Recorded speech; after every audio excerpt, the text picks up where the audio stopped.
These people come to me because they have to make some kind of change in order to achieve a certain career-related goal.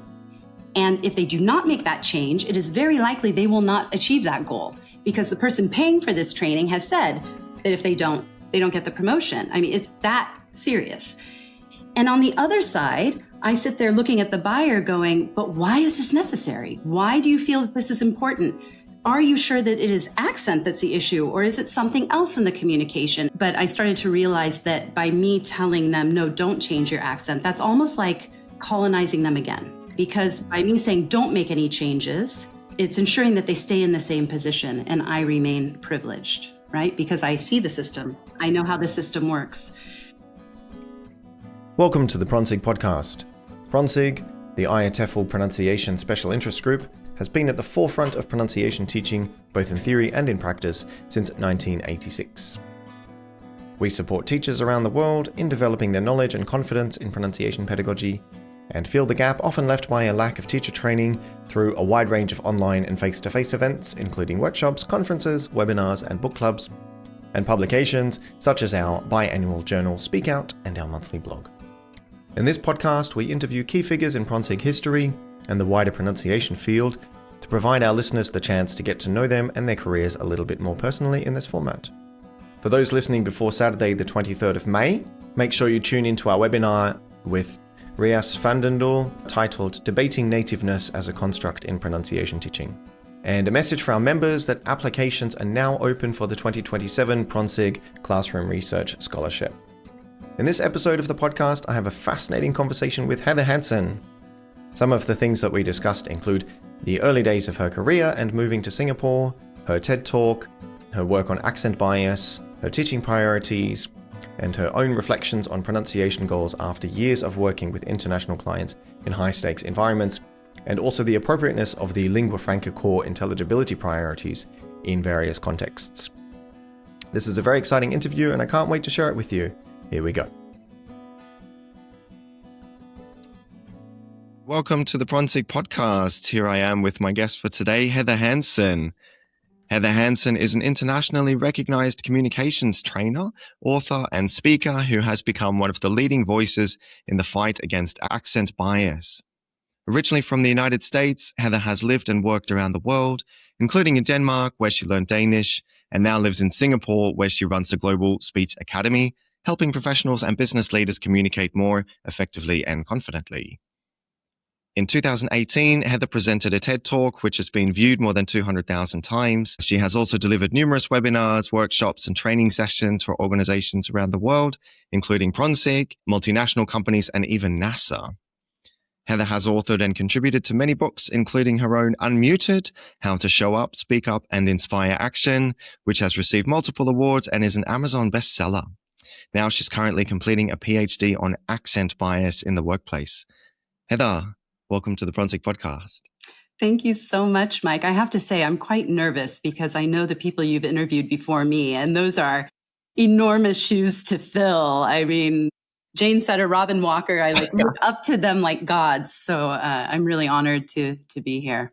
Yeah, well, it's fantastic. You have the teaching that you've been doing, the work that you've been doing in your own context is really, really valuable to our listeners. So it's really great to have you here. I'm very, very excited about the conversation, definitely. So I thought we could start by how you moved into what you're doing in your career. So from the very beginnings, how did you start out as a teacher and get to where you are today? Okay, it's a long story, but let me try to shorten it. It goes all the way back to high school, actually, which is where I was in speech and debate, which in America is a very big deal, right? You know, I was a speech kid. It was all I did. It was a class in school for 4 years. And by the time I graduated, I was ranked 19th in the nation out of over 100,000 students. I had won tons of scholarships and all this stuff. So that was really me at a young age. And coupled with that was an insane interest in everything international. So my main event that I did in speech was called International Extemporaneous, which was you walked into a room, got 3 topics, chose one. You had 30 minutes to present or to prepare a 7-minute speech, no notes, all on international topics. So I was talking about Bosnian War, Rwandan genocide. We're talking late 90s, okay? Rwanda genocide, Pope visiting Cuba.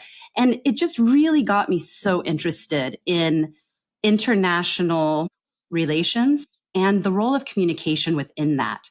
So I went off to a dedicated School of International Studies. I created a self-designed major with my advisor, who was a cultural anthropologist, which is basically a linguistic anthropology major. So we called it International Studies, Language and Society. But it did have a linguistic anthropology lean or sociolinguistics lean. And then my second degree was in German language. So I was already, working in other languages as well. I did some study abroad. I worked as an English teacher at a summer camp in Austria a couple summers during my education. And as soon as I finished, I went off and got the CELTA. And at the time, it was just in my back pocket, thinking, okay, I'm going to move abroad because the part I forgot to tell you is I met my Danish husband in a bar in Switzerland while I was doing all of that traveling. And so the minute I graduated, I'm like, I'm out. I'm going to move to Denmark. And so I thought, I'll go do the CELTA. And then I have that in my back pocket. I love language. I could fall back on that at some point. In Denmark, I got into the country on a student visa. So I had started taking master's level courses in linguistics. Didn't finish that degree because I was really just there to be with my boyfriend and to get married, right? So looking back, I wish I had pursued that a little more seriously. That's why I'm now having the payback of doing a PhD instead. So in Denmark, I started a translation company and I was doing some of that work. When I came to Singapore in 2006 is where it really started. So my very first job, I was hired by a language company to train Singapore Airlines pilots in their public announcements. And that was super interesting to me because it was a lot around clarity of English. I mean, we're talking specifically about international intelligibility. How could these pilots speak in a way that would be best understood by global passengers? And more than that, how could they connect with them on an emotional level so they feel safe in an emergency situation, for example? And that program ran for a year and a half. Every single pilot had to go through it, like 1,800 pilots. I was there twice a week running these small groups. And that really hooked me. And I was already very interested in phonetics and phonology. I was already very interested in how we're using English in international environments. So landing in Singapore was just the perfect place for me and my interest. And I started, doing a lot of one-on-one training with their private clients in different companies, helping them with English language and doing a lot of that. And then I kind of realized I'm doing all the work from, assessment through evaluation. Why don't I just do this on my own? So I started my company, Global Speech Academy. It was called something else back then. It's gone through a few rebrandings. And at the time, I was teaching speak correctly, which was grammar and English language, speak clearly, which was pronunciation and articulation, and speak considerately, interpersonal skills, and speak confidently, which was the public speaking, which drew on all of my background in speech and debate. And that's sort of where it all started. And then around 2010-ish, I kind of went through an awakening around the things I had been taught in a CELTA course and what I was imparting to people in Singapore that grew up speaking English, were just as native as me, right? And they were telling me, like, I don't care about my grammar. I don't care about as long as they understand me, I'm fine.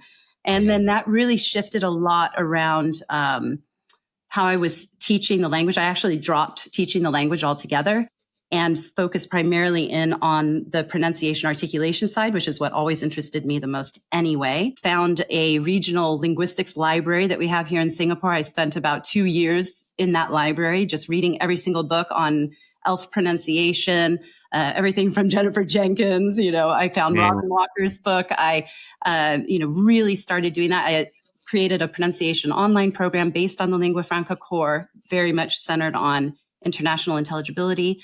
And it's just sort of gone from there. And the accent bias stuff comes a little later, but I'm sure we're going to get into that. I think that was a long enough story.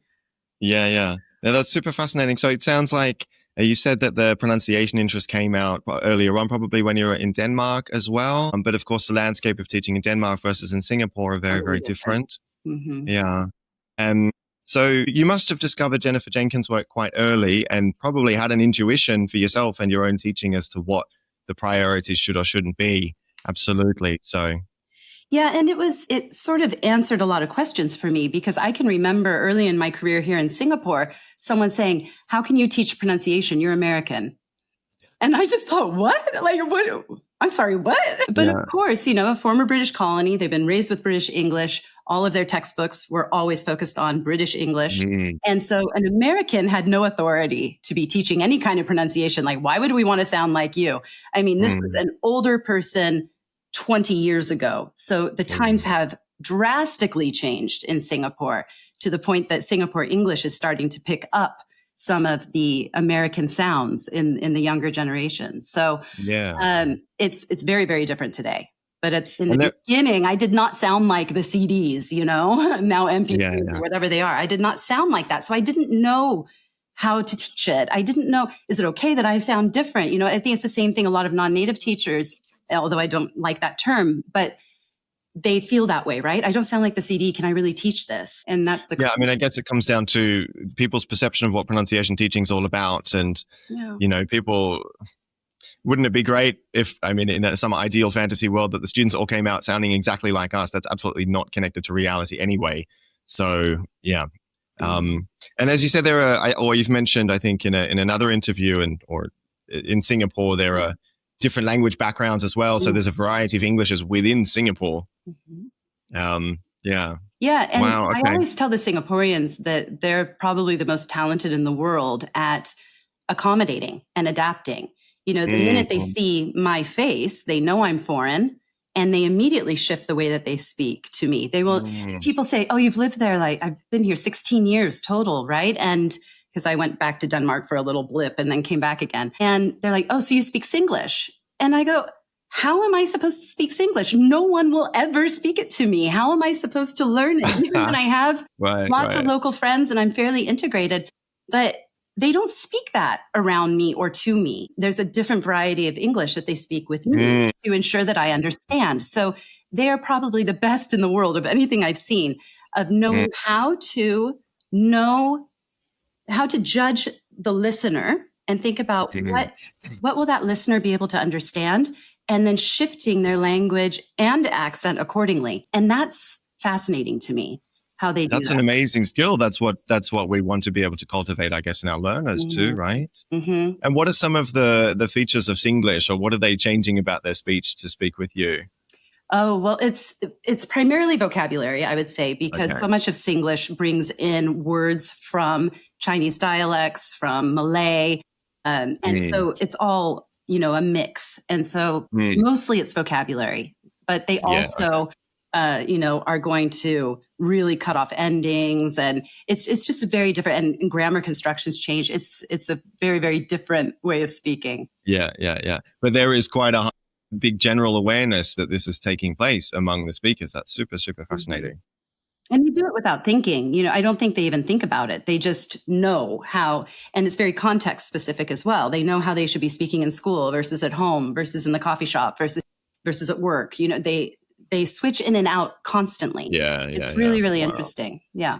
Okay. No, I would like to ask you about the Singaporean pilots, I think, or the Singapore Air pilots. What are some of the main things that you were working on with them? Well, that program was not designed and developed by me. It was already sitting there when I walked in the door. So I was forced into following the book that they were using at the time, and all of that. So it was very much by the book. It went through, all the sounds, the vowels. And I remember the vowels being quite difficult, because obviously mine are different. And I'm not going to sit there pretending I know British vowels or how to approximate and which kind of British vowels, right? So it was, and if I remember correctly, we even, because I'm going back 20 years now, but I don't think that we focused too much on that, actually. We did have them recording their welcome announcements, and we did feedback on those. And obviously for me giving feedback, I think a lot was focused on like the consonant sounds, as well as the speed and the kind of rhythm and emphasis. So how they were using their voice to emphasize certain words. And if I remember correctly, that was sort of where the focus was, but very much trying to get them to sound very intelligible so that anyone could understand them. So it did have that idea of global understanding included, but it was still very much following this sort of British framework. Yeah. Okay. We might move now to your current work. You're working, as I understand, with in communications with customers in high stakes or clients in high stakes environments and corporate clients. Mm-hmm. Could you tell us a little bit about that?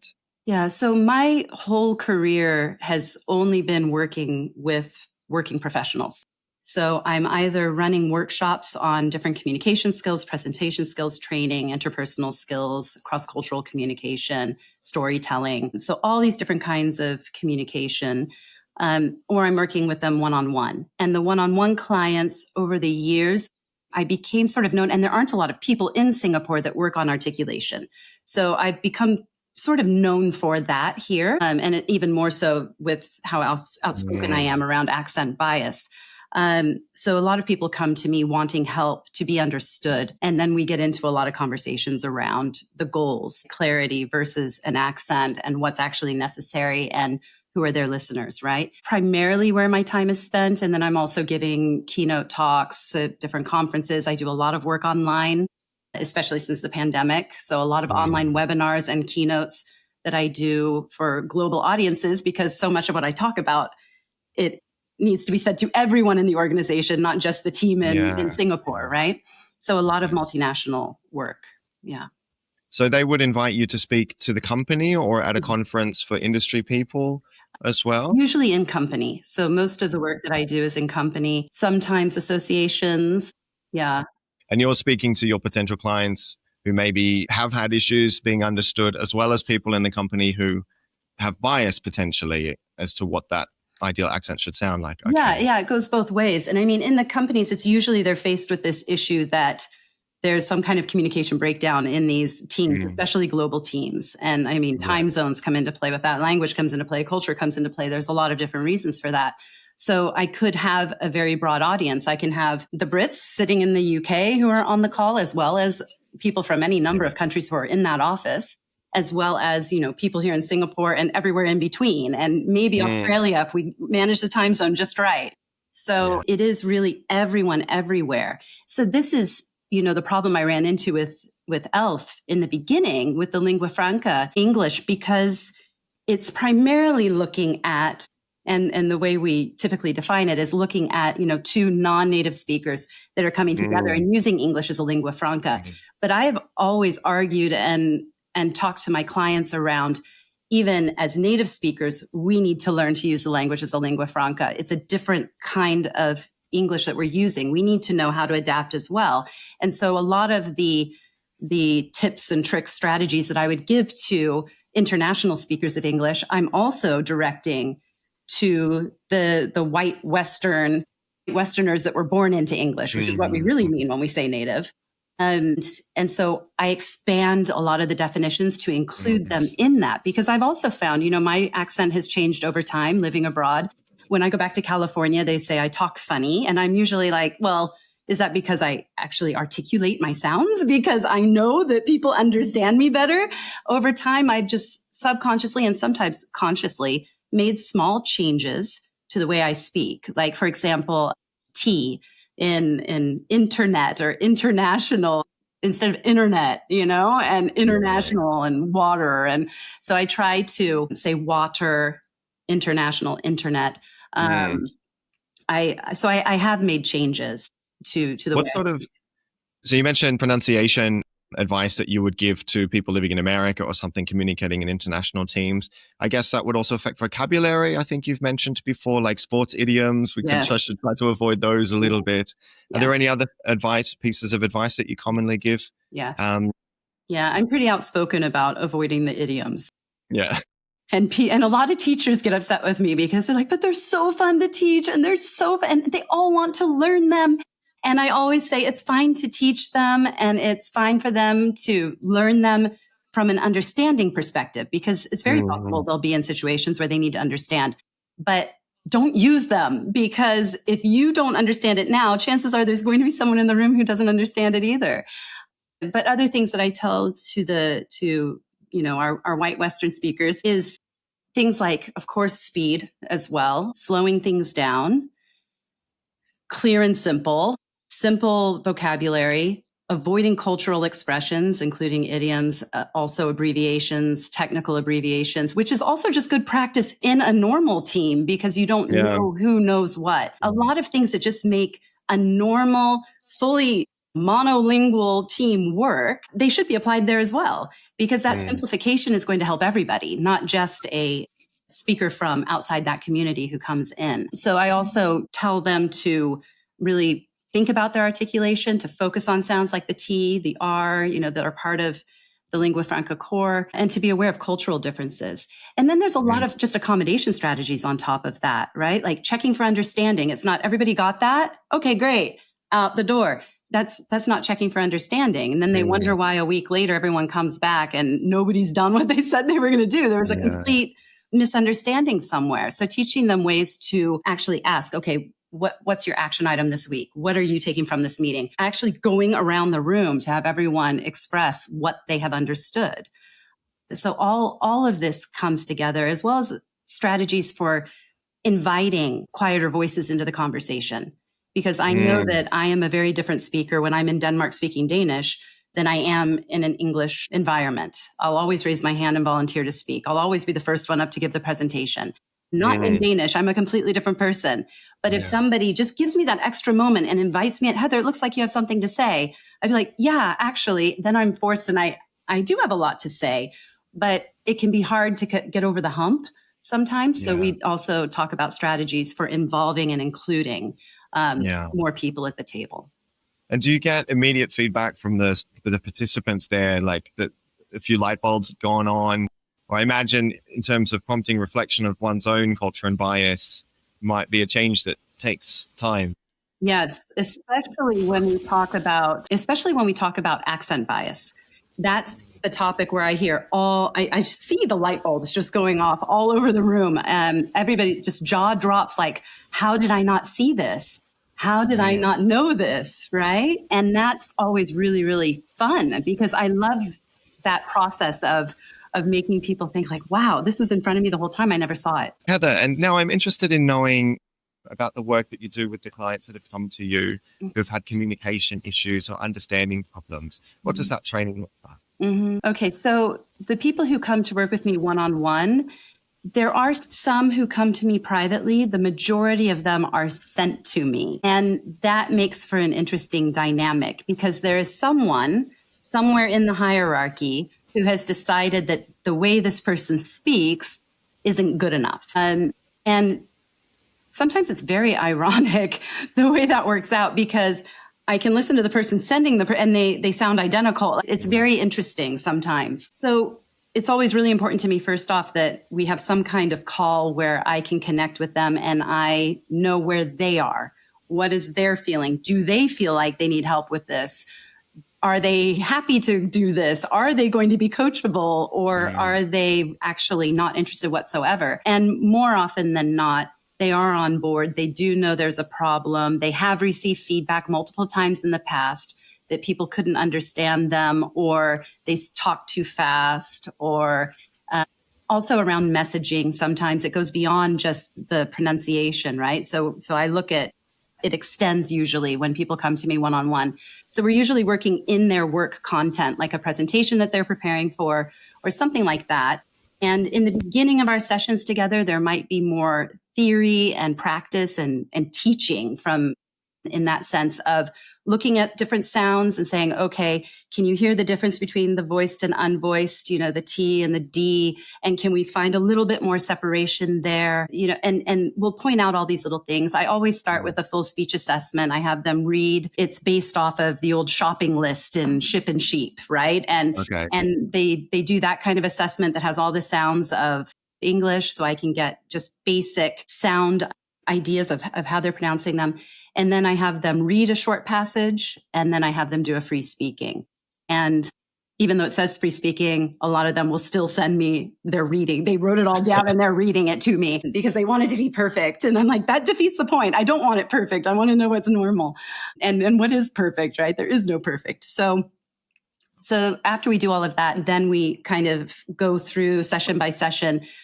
And I really use the lingua franca core as my North Star to look at, take the sounds that are going to make the biggest shift. So consonant sounds, we usually start there, voiced and unvoiced. We can usually make huge progress really quickly. They catch on to that quickly. We can move on. Vowels are always much more difficult. And everything that I do is very much based around who is your listener or who is the boss that sent you, because we also have to manage that. And so it's a combination of those two things.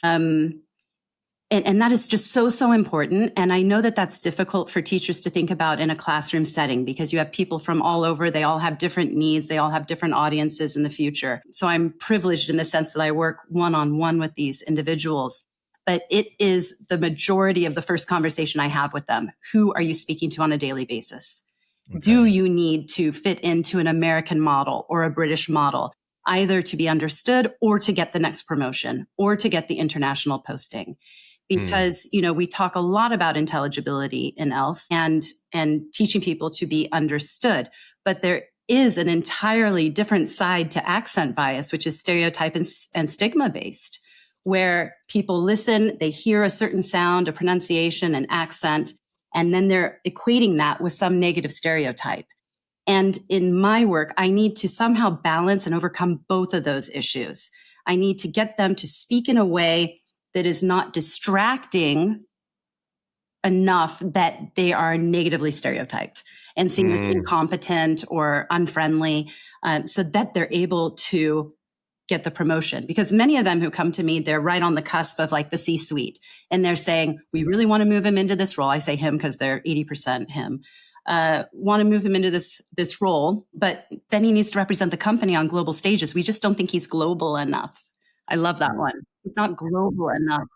Yeah. Yeah. What does that And mean? how long does the training last? So it sounds like the assessment that you do is remote, so they've recorded their voice. Does it go for 6 weeks or 12 weeks? And how long is the period of time in which you hope to be able to see change? Yeah. Well, it's also probably important to say that, because I'm only working on this, everybody that I work with is at upper intermediate level. They're very high up in multinational companies. They have 15, 20 plus years experience, usually 20 plus years experience. So their English is good, right? I'm speaking to people who are already intelligible. So we are usually doing about normally my packages are 12 sessions, 12 hours. And I like to keep momentum, but also have enough time for them to apply what we talk about and learn in between. So ideally, I want to be meeting with them once a week or once every other week. So we finish in about 6 months. But in reality, people with those types of jobs are flying last minute to another country. We're a real international hub here. So people are off to Indonesia, off to Malaysia, off to Thailand, off to Philippines. It's constant and their schedules are incredibly busy. So I'm always very, very flexible. And I have some clients who can stretch 12 sessions longer than a year. And that's always, always difficult, because when they've been away from me for 3 to 4 weeks and I know that they have not touched or looked at a single thing we talked about, because I just know they haven't, then they come back and it's almost like we have to start over, right? We need to rebuild that muscle memory. We need to find the placement again. And I can really tell the ones who are taking it seriously and putting in the practice and the ones who do not. There's a massive, massive difference. And sadly, it's very difficult when you're that high up in a company with that much responsibility and that much going on to prioritize something like this. So motivation is also a huge factor.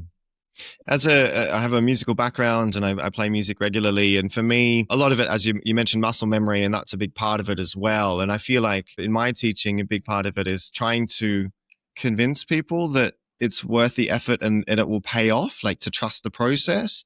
But it's a tough sell. And you mentioned, that it's difficult with motivation at times. So I'm reassured to hear that you also find it difficult to convince them that the practice is going to lead to results. Yeah, I do talk to them a lot about the muscle memory. I compare it to going to the gym. And what if you take 3 weeks off the gym? How are you feeling? How is it when you go back? And that usually can get them thinking like, oh, okay, yeah, I get that. But it is very difficult because it's not the top priority. When you see the work they're doing and their responsibilities, this is not a top priority. Okay. So I think part of what helps is that the great, great majority of people I'm working with are sold on the idea that I just want to be clear and I want them to understand me easily. And they don't have this crazy goal out there of, I need to sound native, whatever native they have in their head that they want to sound like. I mean, I've had people call me and say, Heather, I want a British accent like yours. I'm going, sorry to disappoint. That's not happening.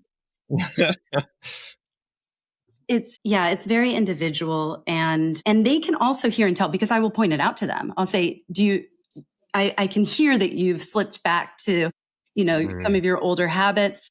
Can you feel that? And they'll usually be like, yeah. And really, honestly, I haven't had any time. And they acknowledge it, and they know. And then on the days where they're doing really well, I also acknowledge them and say, wow, you've been practicing. Like, I don't care if it was just 10 minutes before our call, like I can hear they did something, and I'll always acknowledge that as well. Like, wow, this is so easy for you today. Like, what's different? What's going on? Have you been, and I really, really praise that as well. And that seems to help in some way.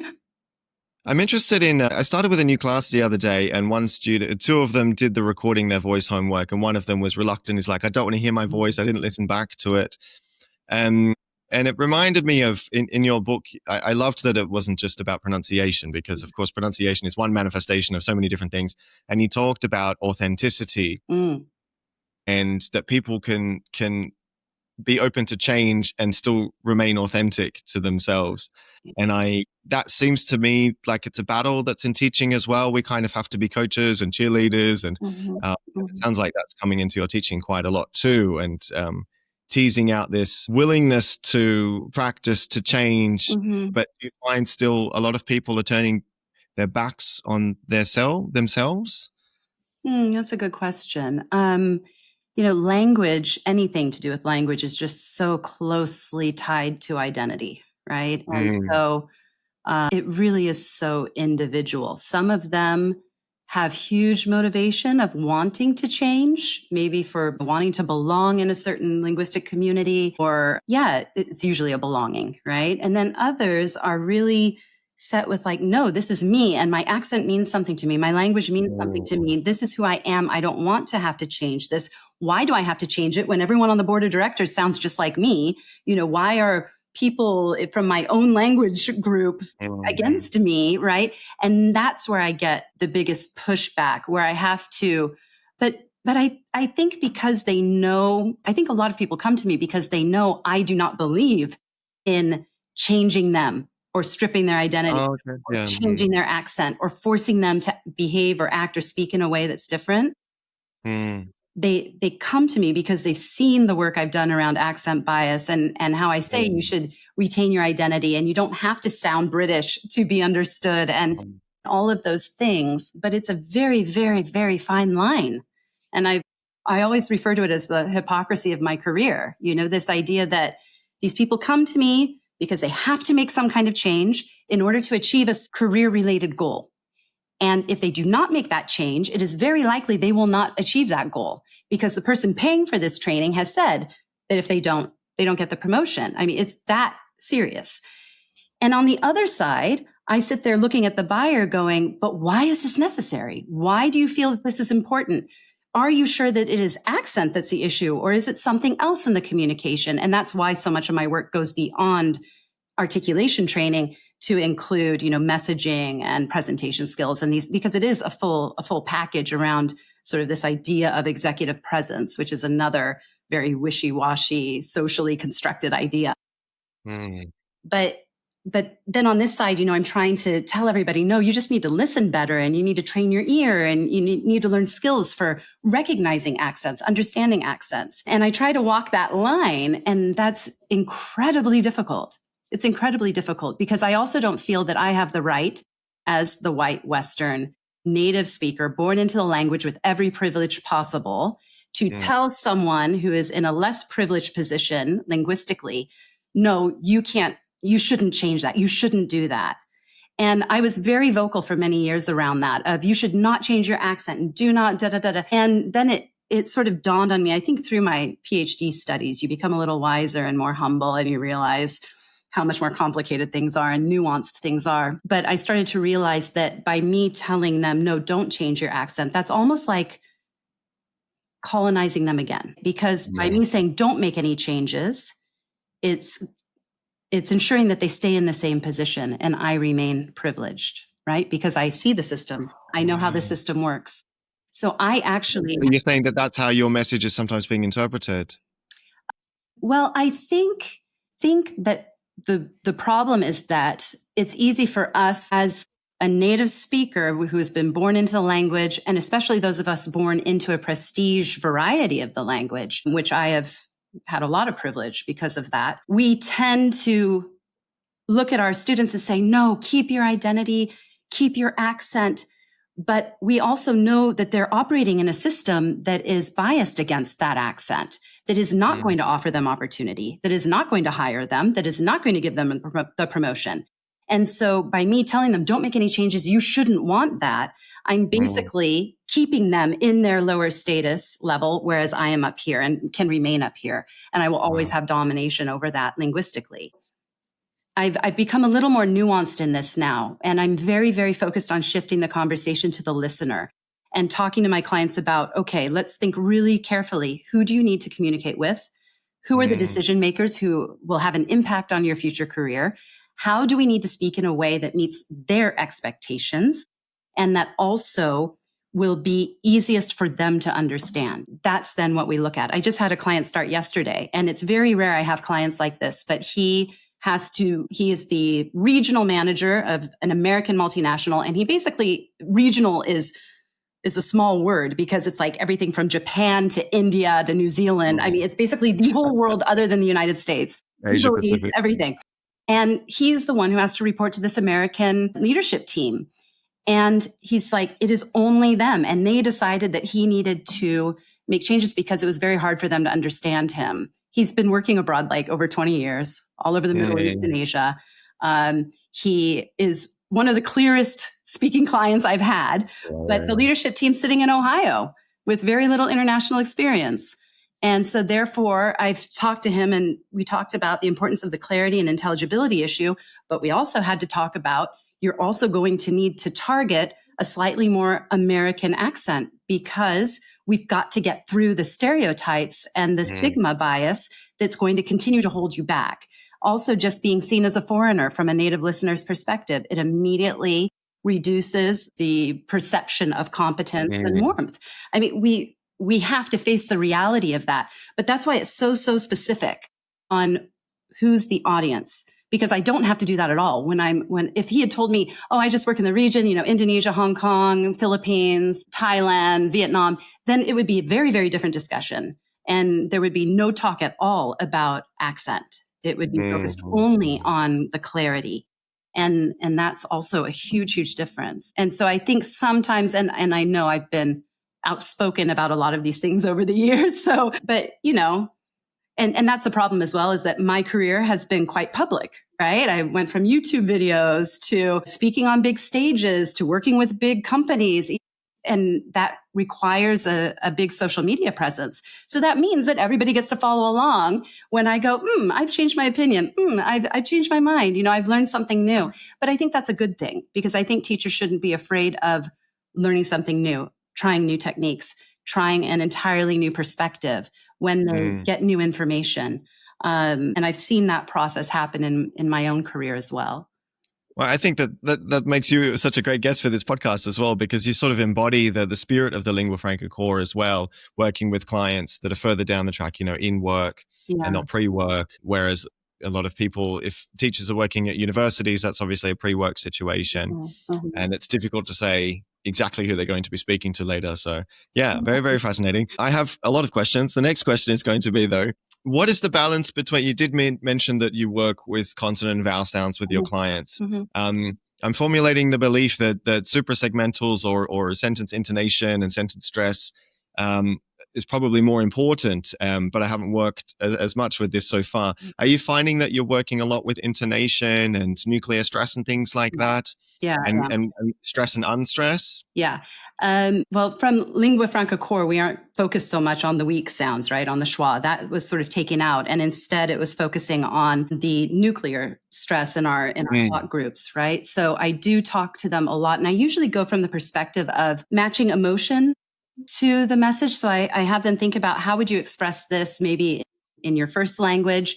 And do you feel the way you emphasize certain words differently that are important to you. And then we pull that into English. It's like, this is exactly the same. We're just going to emphasize it. But this is also difficult, though, especially in a Southeast Asian context, because we have so much influence from Mandarin, some from Cantonese, but a lot from the other dialects here in Singapore.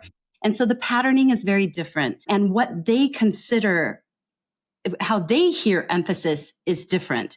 So when I say something like louder, longer, larger facial expressions, pure vowel, this is a very sort of Western perspective of how we stress our words. And it doesn't always translate for them, or they do not hear it in the same way. They often can't hear that something is longer or stretched because they don't typically do that.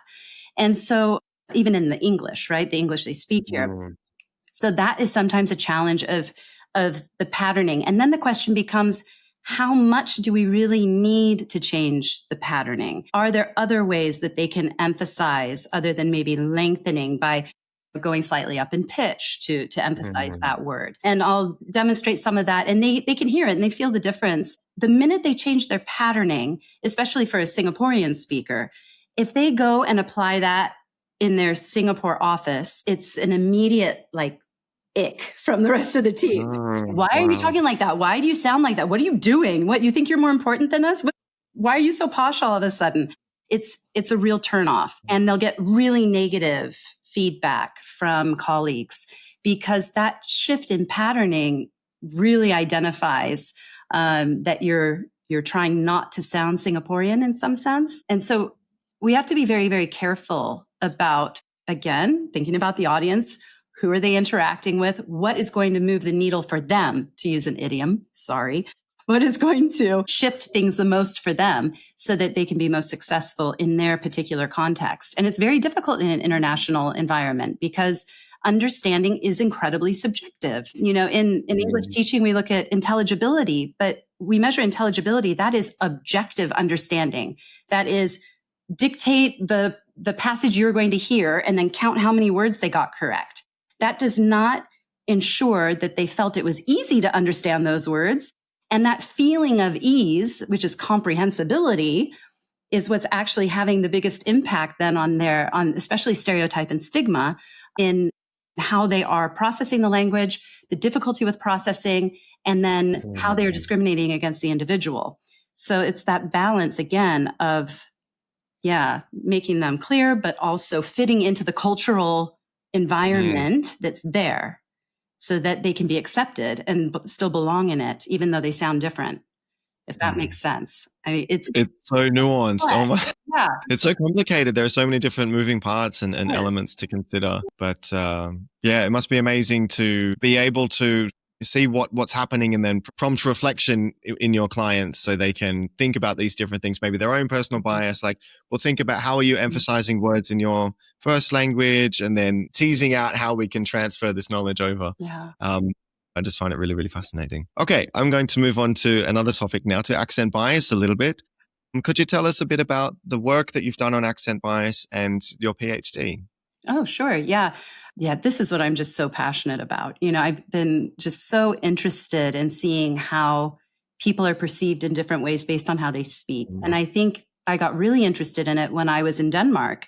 Even before that, when I was studying abroad in Austria, working in Switzerland, you know, I had learned High German in school. And then, so already I was speaking Hochdeutsch instead of the dialects. So that immediately signaled me out. And then I had an accent on top of it, right? And then, of course, I wasn't like perfect fluent in the language either. So I really felt the difference between being top of my class in America. Everyone knew me. Everyone respected me. Everyone knew I was smart. Everyone, you know, had a lot of my identity into that. And then I go into these other places where I'm speaking another language and I'm being treated like a 5-year-old. And people are acting like I don't have a voice. And that was a huge wake-up call for me. And then I experienced it again in Denmark, which now I am basically fluent in Danish. I mean, I lived there a combined 8 years. We speak a mix of Danish and English at home. Our kids speak it. So, but of course I have an English accent on my Danish, and it's the same thing, you know, having a business meeting stop and someone say, they'll say something like, "Oh, it's so charming. Your accent's so charming." It's like, if I was speaking English right now, that's the last term you would use with me in the middle of a negotiation. Like, I'm sorry. And so that really woke me up to this idea when I was experiencing it myself for the first time. And then what was even more shocking was probably when I came to Singapore. And suddenly I had unearned status with my American accent, even though it wasn't British. But American was right behind the British. And I watched doors open to me. I watched my business grow because I was white, Western, and I spoke with an accent that they thought was prestigious and something that they admired. And that opened so many doors to me. And I'm very, very open. And I say it very openly that I recognize how much privilege was involved in the way I was able to grow my company over the last 20 years, especially here in this part of the world. And that all ties back to accent bias. So that's what really got me into it, was my lived experiences of it and watching these systems working in play. And so for many years, I had already in my head the whole accent bias program built out. I knew exactly how it would run. I knew exactly what we would talk about. No one was buying it. You can't walk in and be like, "You have a problem you don't know about and hire me to fix it." It's very, very difficult. So it wasn't until the pandemic and the very large DEI movement that started happening from America and throughout the world, then I could start talking about it. Then people were starting to understand what I was saying when I talked about it. And that eventually led to, I can see the chain of events linking from the TEDx to an NPR interview I was on, to a Quartz article I was interviewed for, to popping up on a Google search when NASA was looking for a program on accent bias. And they were the first organization to be forward-looking enough to say, "We want this, we need this, we have issues with this, with our people." And that was like a dream come true. I couldn't even believe it. And then it was them. It was just amazing. And they had been looking for someone to run this program for 4 years. So they were really ahead of the game. And so then I was... So they conceived of something similar before they even heard of you. Sorry? They'd conceived of something similar before they'd heard of you and your work. Wow. They knew that they had an issue. They run pulse surveys all the time with their people. And this was coming up, like specifically accent. And then they also had formal complaints that had been placed around accent and language related issues. Things like, "We don't want to work with any interns from Puerto Rico. We can't understand a word they say." Those kinds of things. Or a scientist sent from the DC area down to Florida and people in the lab saying, "I don't want to work with a Yank. We're not going to listen to him." And he ended up going back. So like really shocking example. They were very shocking to me. I'm like, "You're the best and brightest. How is this happening?" But because NASA, they won like best government agency in diversity and inclusion for 12 years running. I mean, they're very, very forward thinking. So they knew it was a problem and they were like, "Does anybody solve this problem?" And they had been searching for 4 years before they found me. And there are, of course, many academics. There's a good academic community that's doing this, but there were no practitioners that were out doing this in companies who were speaking on it, who were talking about it in a way that they could understand it. And that's really what I've always tried to do in my work, is try to bridge that, pull from the academic side to implement it in the companies. So that course ran a couple years until it was canceled by executive orders in early 2025. And that was really a great time for me to be able to test this program out and get real results from it and see how it was working in practice. Other than that, I've done many, many talks and webinars and things on this. I'd like to ask at that point, I mean, bias extends well beyond accent and pronunciation. So how do you fit into that world of bias that could be related to so many other things as well? Yeah, that's a really good question, because a lot of people like to refer to the work that I do as fighting accentism, right? And we hear this word accentism. I have so far refrained from calling it accentism, mainly because the way that I see it and the way the research is supporting it along this line of stereotype and stigma research is the accent is a trigger, right? The accent is socially indexing something. And so we hear the accent and that immediately tells us this person's Black, this person's uneducated, this person's foreign, this person's poor, low social status, uneducated. This person is even gay, like sexuality. We can hear everything in an accent and a voice. Sexuality, origin, gender. We label the gender as well. Okay. So we can hear all those different things. And that actually shows how the accent is triggering all these other forms of the isms, right? It's triggering racism. It's triggering sexism. It's triggering all of these other things. And one of my big arguments, I'm always saying, I really want to see diversity policies and organizations that include language and accent. And there are a few reasons why I think they aren't there. One of them is because it's not legally protected. I always get pushback in the US, people talking about our Civil Rights Act, but that only applies if you can link accent to national origin.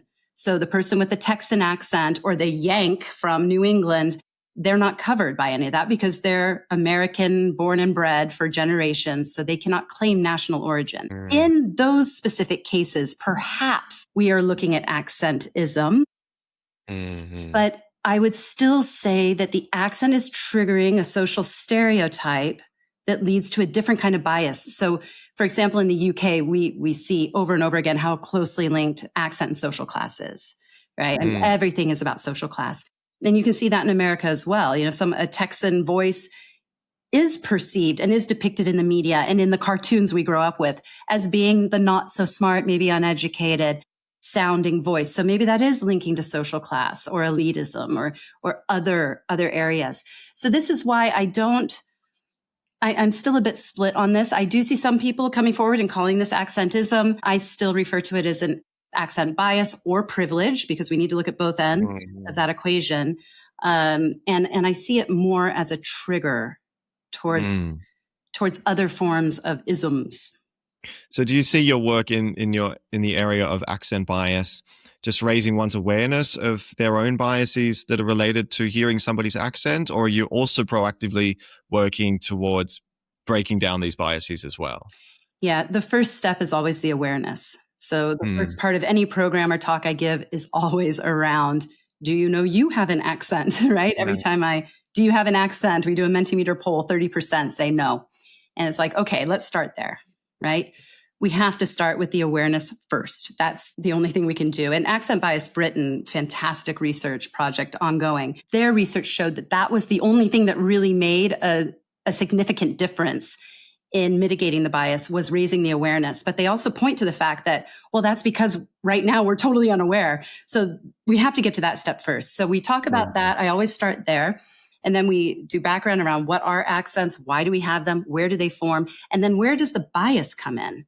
And where do we start to learn that certain accents are indexed to certain social variations, that this person sounds smart and this person sounds dumb.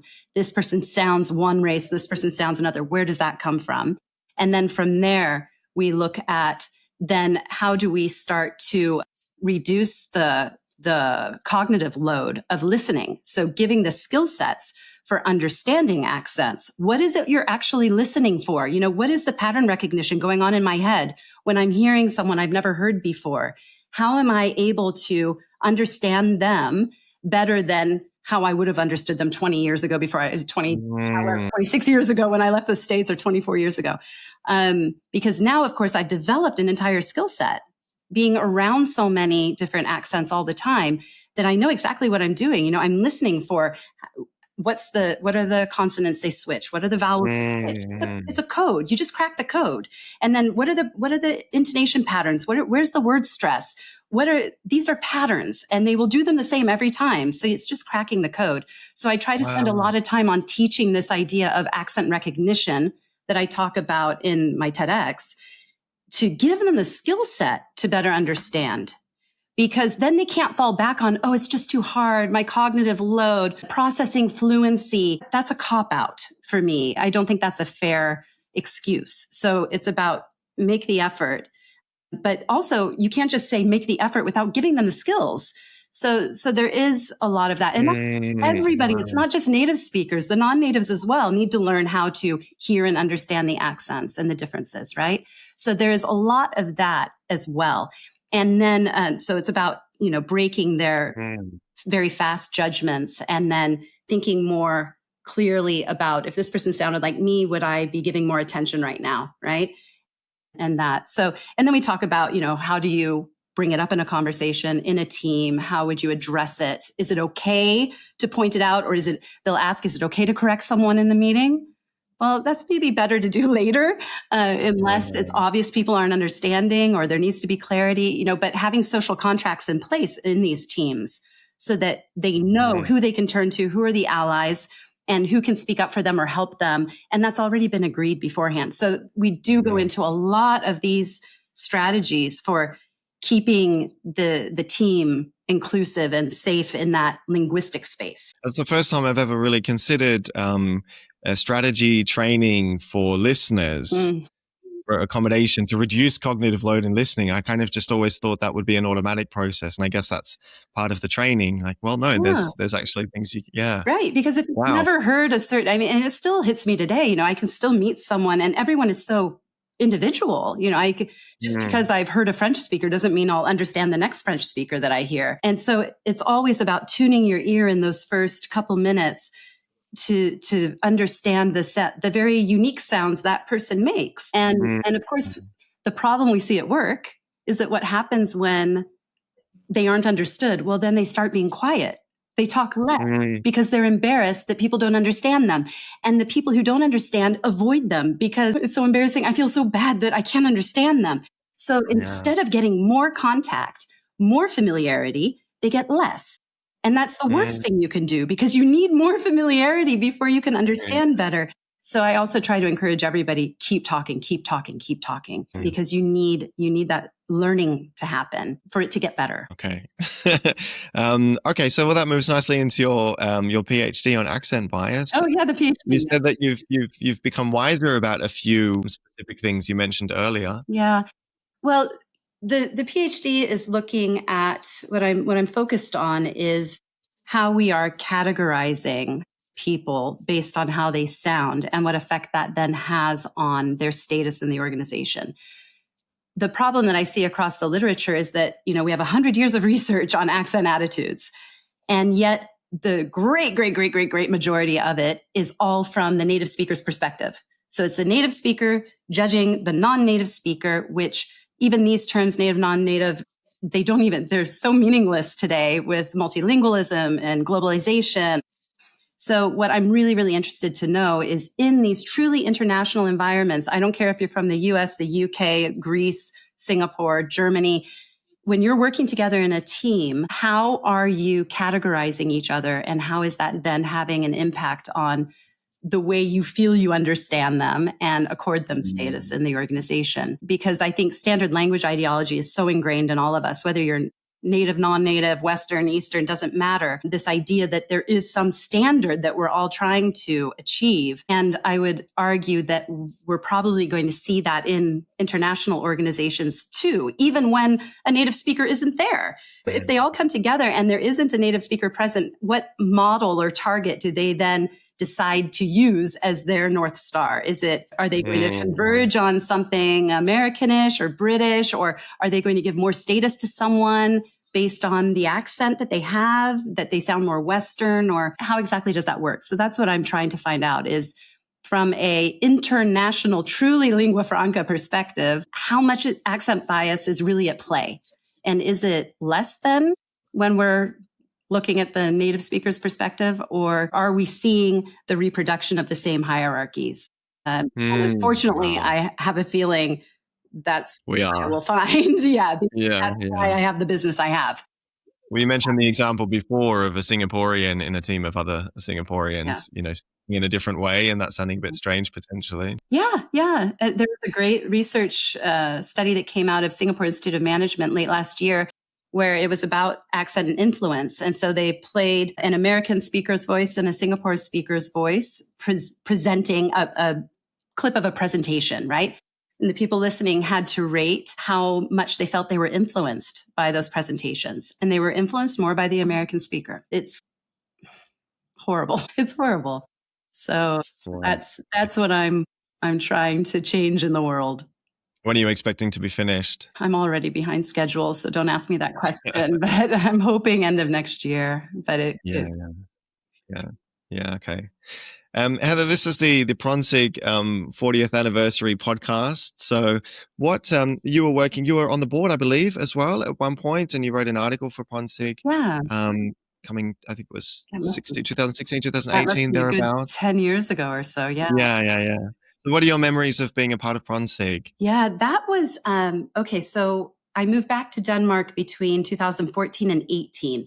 And when I was in Denmark, that was when I could finally get involved with IATEFL and PronSIG, because it's very difficult being in Asia. You know, I'm still a member and everything, but it's very hard to be as involved. But the reason I ended up there was I met David Crystal in Copenhagen. We were both part of a speaker series with the same seminar organizer, and I saw they were hosting him in Copenhagen. So I called the organizer. I said, oh my gosh, can I come? And I went and I took 5 of my books and I took them up to him, and I was a total fangirl, and I made him sign all my books. And then he said, so why aren't you in IATEFL? And I'm like, well, because I'm not really an English teacher. Like I'm focused on pronunciation, articulation. And he's like, yeah, but they have a PronSIG. And I'm going, what? So I really only joined IATEFL for PronSIG. That was the only reason I joined. And then I went to my first IATEFL, and I had Robin Walker's book in my bag, and I fangirled over him, and I made him sign my book, which I probably still have it. Yeah, I do. See. He signed it. Oh, excellent. And that was where I met everybody. And I was just so excited because it opened up such a new world to me around, you know, the actual practice. I felt very alone trying to build, you know, my pronunciation program. I had just finished my online course, and I'd self-taught myself everything about ELF. And so to walk into a group where this was just common knowledge and everybody was talking about it and sharing ideas, it was so fantastic. And it's hugely shaped my work and where I've taken it since then, even though I'm not technically, you know, an English teacher.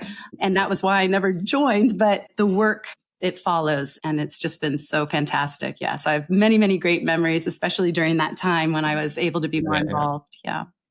Well, I'm sure the whole team would definitely love to see you if you came back to Europe at the time of an IATEFL in future. I'm trying to make it back at the right time of year. Yeah. Yeah, and I know it's true. All right. One of the committee members mentioned that you'd done some work with some tech companies developing apps. Yeah, I'd like to know what that was about. That's been probably a little more informal. One is a speech analysis app mainly made for presentation skills coaching. So they had reached out to me long before they went public. So it was very, very early days where I was able to work with them and give them feedback and show them like what I'm usually looking for in an assessment of a presentation specifically. They talked to me in the very beginning about pronunciation, and I told them from the start, do not go there.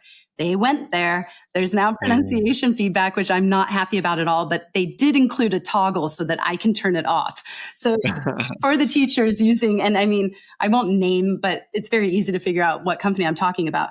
If you're using them, there is a spot to toggle the pronunciation feedback off, because I was really trying to explain to them how, first of all, a lot of the transcription, but this is, you know, going back probably 4 or 5 years now.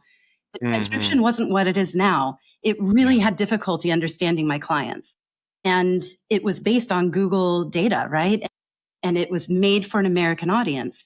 So it was not very helpful or useful for me in the start. That, of course, has advanced a lot across the board. Another company that has been in touch with me, and I've been on several calls with, and it's just been difficult with travel and dates to get me out there, but they work in accent translation, which I was one of the very first people who came out very vocally against their technology when they first came out. And sorry, could you just say what that means? So this is basically, you have someone sitting in a call center in India. He's calling Joe in Montana, and he presses the Montana button, and he Americanized. Speaks his Indian English, but it sounds American on the other side. Now, they claim and argue that they maintain the vocal characteristics of the individual, so it still sounds like you, but just in a different accent. So when that first came out, I was really like, this is not okay, and everything. But this is, I think, when I started to understand that by me saying something like that, that is actually holding them back from joining a global economy, right? I do not have the right to tell them not to use a tool like that, Because for those callers sitting in those call centers, this is the difference between feeding their family or not, hitting their KPIs, hitting the targets, earning their money, getting their commissions. So they love the tool. Plus, they don't have to go through all this accent reduction training to make them sound American and focus on the way they're talking through the entire call. I mean, there's such a massive, massive industry around that in call centers in particular. So this technology was originally developed for that reason. And it was funny because when I first talked to the go-to-market head, and he said, yeah, you were one of the first to speak out against us. And I've been trying to collect data and figure out a way over the last 3 years to get you on the phone and explain to you what we're trying to do and why it matters and why we aren't evil. And it was like, oh, wow, okay.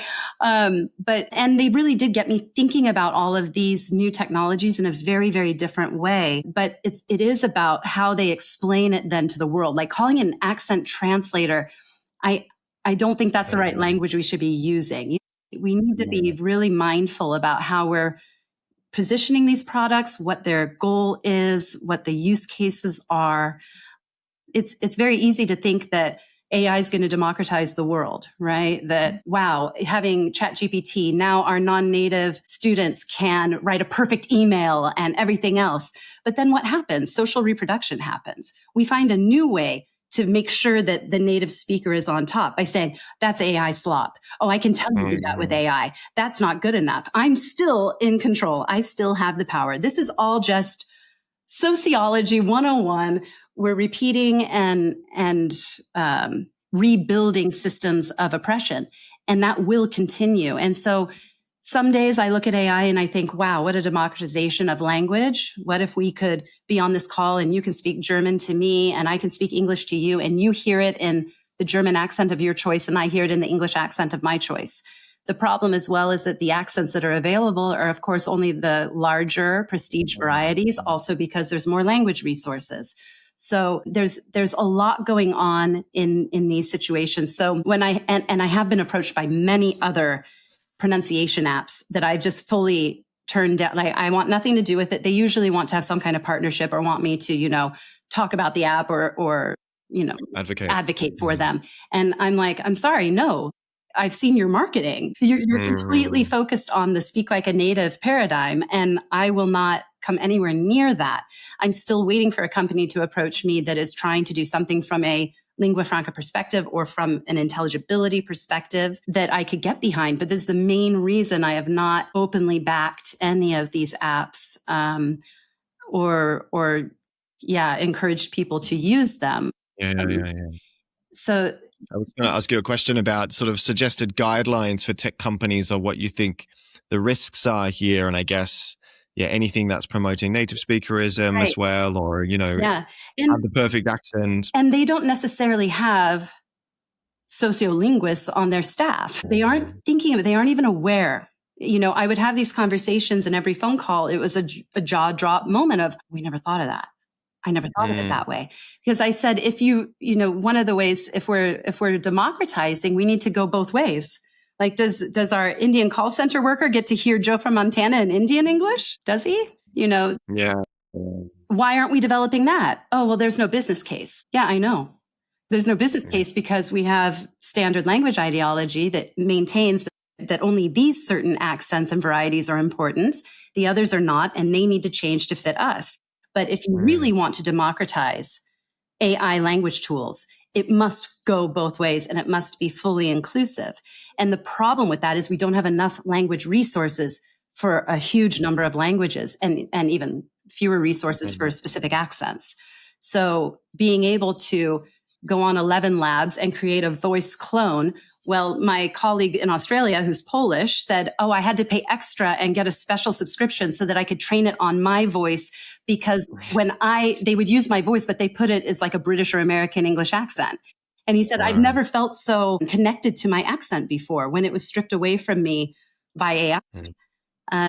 So there are already barriers in place. I don't have to pay extra. I can go in there and get a perfect voice clone off of 10 seconds of my voice.